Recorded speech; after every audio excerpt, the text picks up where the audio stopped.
मानसी, ऐकलंस का? दादाचं लग्न ठरलं फायनली. मला तर वाटलेलं हा आयुष्यभर बॅचलर राहणार आहे आणि माझ्या डोक्याला ताप देणार आहे, पण फायनली याचं लग्न ठरलं. तू का नाही आलीस यार? तू सगळं मिस केलंस. हो हो, माहितीये तुझी एक्झाम आहे, माझी पण तर एक्झाम आहे, तरी पण मी गेले होते ना.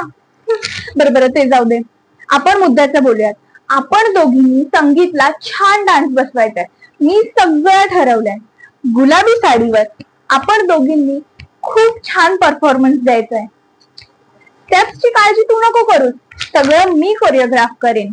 तू फक्त डान्सची प्रॅक्टिस करायला घरी येत जा. पण एक प्रॉब्लेम आहे यार, आई म्हणते की तुम्ही साडी घाला. मला साडी नाही घालायची. सपोज आपण दोघी साडी घालून स्टेजवरती गेलो, तिथे डान्स करताना पायात साडी अडकली आणि मी स्टेजवरून खाली पडले तर? सोशल मीडियावरती रिस्पॉन्स पेक्षा जास्त मीम्स होतील माझ्या. नाही नाही नाही, मला साडी नाहीच नेसायची. तू प्लीज आईला एकदा समजाव. तिला म्हणावं आम्ही दोघी ना छान लेहंगा घालतो, घरातील स्त्रिया घालतील ना साडी. तू प्लीज यार तिला समजाव, तुझं ऐकेल ती.